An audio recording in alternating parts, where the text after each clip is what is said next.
மாண்புமிகு பேரவைத் தலைவர் அவர்களே, கருணையின் கடல் நம் அம்மா, கர்ணனின் கலியுக பெண் வடிவு நம் அம்மா,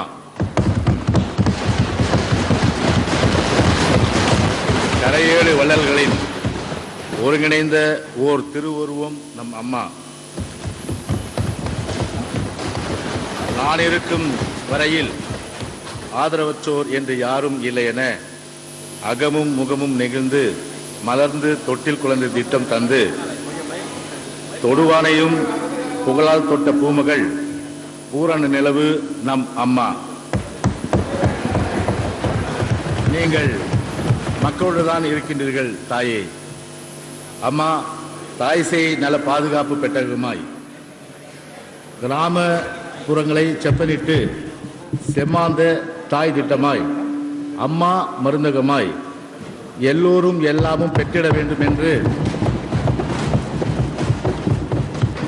லட்சிய உணர்வோடு ஏற்படுத்தப்பட்ட பசுமை வீடாய், ஏழை எளிய பெண்களின் தாலிக்கு தங்கமாய், நெசவாளர் குலம் மண்ணில் வளமான வாழ்வு கொண்டு வந்த இலவச மின்சார திட்டமாய், வறியோருக்கு உதவும் மாத ஓய்வூதியமாய், ஏழைகளின் வீட்டில் எல்லா நலத்திட்டமாய், ஏங்கும் எளியோர்களின் ஏற்றமிகும் நல்வாழ்வாய் நாங்கள் உங்களை பார்த்து கொண்டிருக்கிறோம் அம்மா. நீங்கள் எங்களோடு எப்போதும் இருந்து கொண்டிருக்கிறீர்கள் அம்மா. சமூக வளர்ச்சி திட்டங்களாக மக்கள் மனதில் மலர்ந்து கொண்டே இருக்கின்றீர்கள் அம்மா. நீங்கள் தானம்மா எங்களின் நாடி துடிப்பு, எங்களின் வாழ்வின் பயன். எங்கள் நடைபாதையில் உங்களின் வழி மட்டுமே எங்களின் விழி பயணம். அலையோடு நுரை போல, நிலவோடு குளிர் போல, மலரோடு மனம் போல, இறையோடு அருள் போல, குரலோடு பொருள் போல, ஒரு நாள் ஒரு பொழுதும் ஒவ்வொரு நொடியும் எங்களின் நாடி துடிப்பாய், உதிரமாய், உணர்வாய் விளங்கிக் கொண்டிருக்கும் எங்கள் மாண்புமிகு அம்மாவே, இம்மாமன்றத்தில் நான் உரைக்கும் ஒவ்வொரு சொல்லுக்கும் பொருளே நீங்கள்தான் அம்மா. இதே தெய்வம், குடும்ப குல தெய்வம், மாண்புமிகு புரட்சி தலைவி அம்மா அவர்கள் உறங்கும் திசை நோக்கி எம் சிரம் தாழ்த்தி வணங்குகின்றேன். மரியாதைக்குரிய கழக பொதுச் செயலாளர் சின்னம்மா அவர்களுக்கும், மதிப்புக்குரிய கழக துணை பொதுச் செயலாளர் திரு டிடிவி தினகர் அவர்களுக்கும், மாண்புமிகு முதலமைச்சர் அவர்களுக்கும் இத்தருணத்தில் என்னுடைய நன்றியை தெரிவித்துக் கொள்கிறேன்.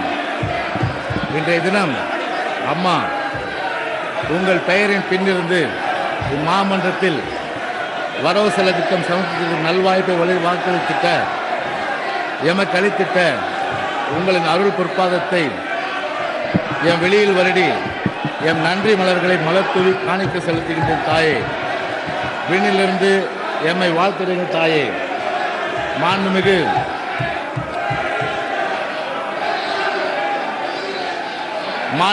பேரவைத் தலைவர்களே, நம்ம பொதுச் செயலாளர் அடிப்படையில் என்னுடைய இதை சொல்கிறேன்.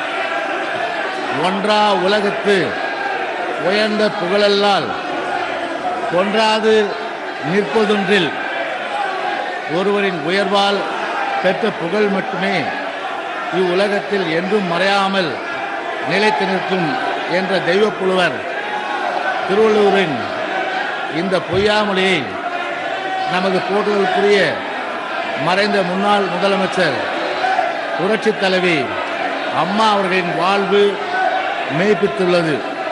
தாம் பேரன்பு செலுத்திய மக்களின் வாழ்வு வளம் பெறவும், தமிழ்நாட்டை நாட்டிலேயே மக்கள் நலம் பேணும் ஒரு முன்மாதிரி மாநிலமாக உருவாக்கவும் அர்ப்பணிப்பு உணர்வுடன் அவர் ஆற்றிய அருமணிகள் இன்று அவரின் புகழை உலகம் முழுவதும் கொண்டு சென்றுள்ளன. தனித்துவம் மிக்கவராகவும் நம் நினைவில்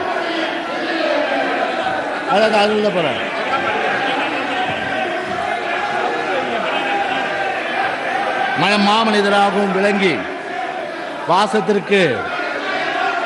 பாசத்திற்கு உறைவிடமாக திகழ்ந்த புரட்சி தலைவி அம்மா அவர்கள் வாழ்ந்த காலத்தில் நாமும் வாழ்ந்து அவரின் மதிநுட்புமிக்க தலைமையின் கீழ் பணியாற்றி அவரின் பணியை தொடர்ந்து முன்னெடுத்து செல்லும் பெரும் வாய்ப்பு நமக்கு கிடைத்துள்ளதை எண்ணி பெருமையும் பெருமிதமும் கொள்கிறோம்.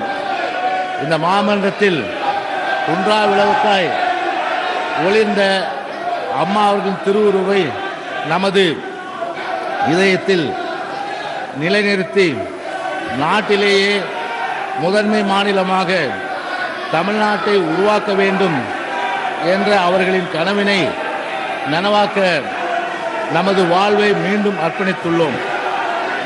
நிலையான நல்லாட்சியை தொடர்ந்து நடத்த மறைந்த நமது தலைவி அம்மா அவர்களிடம் நம்பிக்கையோடு ஆட்சி பொறுப்பை மீண்டும் அளித்த தமிழக மக்களின் எதிர்பார்ப்புகளை தொடர்ந்து நிறைவேற்றிட எதிர்வரும் தடைகள் அனைத்தையும் தகர்த்தெறிந்து இந்த அரசு உறுதியுடன் செயல்படும் என கூறி நமது நேசத்திற்குரிய புரட்சி தலைவி அம்மா அவர்களின் நல்லாசியுடன் 2017-2018 ஆண்டிற்கான நிதிநிலை அறிக்கையை இந்த பேரவையின் முன் சமர்ப்பிக்க விளைகிறேன். மக்களின் நலனை மேம்படுத்தவும் தண்ணி கொடுப்பேன்.